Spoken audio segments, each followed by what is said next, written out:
Hey, what's going on everybody? My name is Cruz and welcome back to another video. In this one, we're going to discuss how I use the JHS Morning Glory. Before we officially get started, don't forget to do all the things to help this channel grow, like this video, subscribe and comment below, and be sure to hit the bell icon so you get an alert every single time I upload a video. Without further ado, let's get started. So obviously this pedal is not new in the market. In fact, I've been using it for years and years now. So there's not going to be new information on this video that you probably haven't already heard about the pedal. But I want to show you how I personally use this pedal on my personal pedal board and how I've been adapting it to some of the more ambient stuff that I tend to do on a daily basis. Me and this pedal go way back. I've been using it for years and years now, whether it was through some of the more earlier versions of the JHS Morning Glory pedal or through the double barrel, which I loved using for a long time. The only reason I stopped using the double barrel was because I wanted to switch over to a loop switcher, which at the time, the double barrel that was currently out didn't have the individual ins and outs, which now allow you to use the double barrel with a loop switcher. But back in the early stages of the double barrel, that wasn't an option. But if you look at my current pedal board to this day, I still use a Morning Glory and an Ibanez Tube Screamer, which is what basically the double barrel was. I personally feel like I found a tone for myself that I can lean on and that I've been developing for a long time, and I like that combination and I like that kind of pedals. But today I want to show you how my entire pedal board basically revolves around the Morning Glory. So first thing I want to talk about the settings that I'm currently using the JHS Morning Glory in. As you can see here on the screen, I'm not really pushing the pedal all that much. I'm currently using it on the blue setting. This happens to be the newest version of the JHS Morning Glory, which allows me to input the red switch and bounce between the blue and red option. Although I like using this pedal on the higher stage gain, and maybe I'll show you what that sounds like, it's not really my go-to for that at the moment. The volume is where I feel it's almost not unity, but just a slight boost from actual clean sounds. So that is at about 10 o'clock. The drive section I keep at about 1 o'clock. Again, I'm not really pushing this thing as aggressively as others may push it. I tend to use it for almost a clean sound. Like sometimes if I don't push the sound with my playing, you can almost get away with it sounding clean, or I can almost get away with it sounding clean because I'm the one playing it. Then the tone knob, I'm pushing it quite a bit, so I don't have it unity. It's at about almost past 2 o'clock a little bit. Which is where I personally like it. Now this pedal has developed the reputation of being a transparent drive. To be honest with you, I don't even know what that means anymore. I don't really pay attention to those things, but what I do know is that I do prefer a transparent style drive for my first stage gain, and then I actually like colored style drives for everything else. So for example, the Ibanez Tube Screamer, or even the Wampler Tumnus, which is basically a Klon Centaur, I like those kind of pedals that color your sound a little bit, give a mid-range boost the more along I go. Maybe this pedal is transparent, but I kind of hear a mid-range thing happening, which I don't always hear when I have that pedal off. But I think it would be correct to actually allow it to fall under the transparent category. Now I want to show you what the JHS Morning Glory sounds like on its own with the settings that I just described. I'm going to be using the guitar on the neck pickup.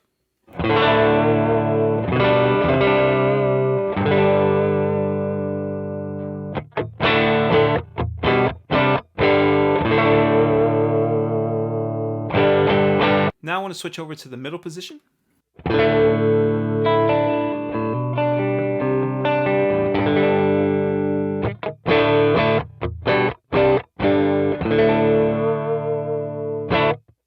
And now the bridge.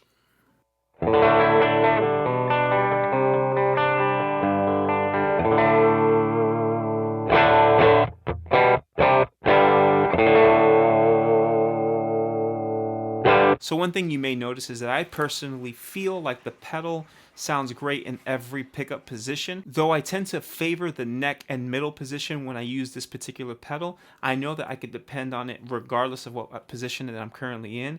It does well with it on the bridge as well. I think sometimes it just depends on the part and what it calls for and how much I want that part to be heard, because I think that the bridge position, it's not louder. It allows the sound to sit in the mix a little bit differently and ultimately be a little more audible to my ears. Most of the time I tend to use the middle position or the neck position with this particular pedal. Technically that's it. That's how I use the pedal, but not really. See, the pedal in my opinion, does an amazing job with stacking and playing well with other pedals. And I'm not just talking about other drives, I'm talking about other pedals in general. I like how it interacts with delays, reverbs, but I like to add compression.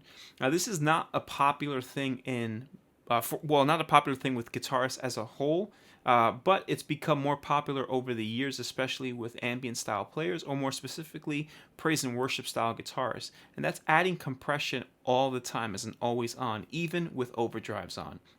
I know this is not the most popular thing to do, but for me, I find that it has given me a little bit more definition in my sound, and it adds a little more clarity. It normalizes frequencies for me, and just, I don't know, takes the guessing out of playing. Now, if I were a blues player, I would probably want to feel every note and every nuance, and therefore I wouldn't want compression. I really feel like I use it to where it's subtle enough to where you don't hear it nearly as much as you can feel it. It just gives me the little bit of oomph that I need to make this sound pop a little bit. I'm currently using the Walrus Audio Deep 6 compressor, and here are my settings that are on the screen right now. The level and sustain are both at 12 o'clock. The blend is actually just before 12 o'clock. I guess you can call it 11 o'clock. And the attack is at about 1 o'clock. Again, I feel like with this setting, I can use it with every pedal as an always on compression, and it feels good, but it doesn't take away from the sound as much, and it doesn't alter my tone as much, especially with that blend knob. So now here's my compressor going into the Morning Glory. Let's start with the neck position.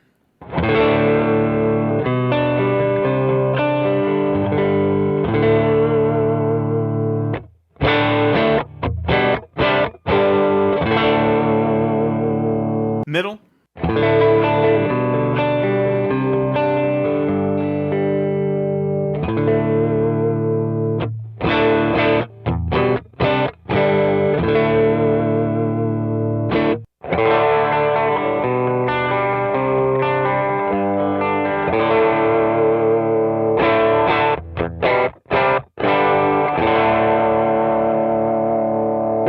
To my ears, what I'm hearing basically is I don't know, just almost like a little bit of a top end thing, a clarity thing, and then it's a feel thing for me where I just kind of feel like every note holds out a little bit longer. It doesn't stop there. I also use the JHS Morning Glory as a crunch sound, and that's where I stack it with another overdrive. In this particular situation, I'm going to stack it with the Wampler Tumnus. The Wampler is just a 3-knob pedal. I have the gain at about 1 o'clock, the treble at about 12 o'clock, and the volume at about 9 o'clock. Here's my crunch sound. This is the compressor going into the Morning Glory, which goes into the Tumnus, and I'm just going to play the bridge pickup on this one because that's the only pickup I would use for this particular sound.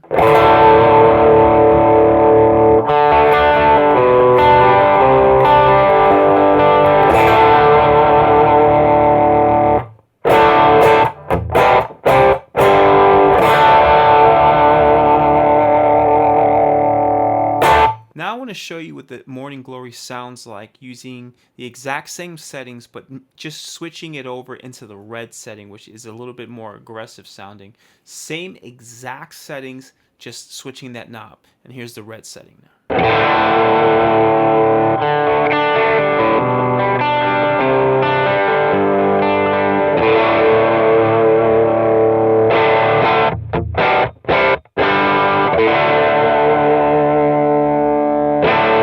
That to me is a great crunch sound. I feel like I could easily just get rid of all my other drives, just use that drive right there, bust out the red switch, and just bounce back and forth between the blue and the red setting.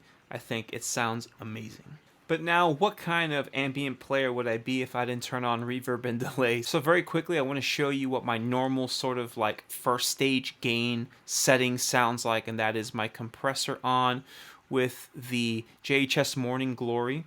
This is going into my HX Stomp. I'm using amps and IRs in the HX Stomp, and I'm going to be adding on reverb and delay. I'm using the Glitz reverb. If you want to know more about how I set my Glitz reverb, then please visit this video that hopefully shows up on this top left corner, or my left corner, your right, I don't know, but up here. And soon to come, I'm going to be giving a breakdown about my delays, which I use currently in the HX Stomp. I'm going to be putting together a very similar video, just like what I did with my reverb setting video. It's going to be cool.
I hope you've enjoyed this video. Be sure to do all the things to help this channel grow, like this video, subscribe and comment below, and be sure to hit the bell icon so you know every single time I upload a video. Thanks again for watching, and until next time.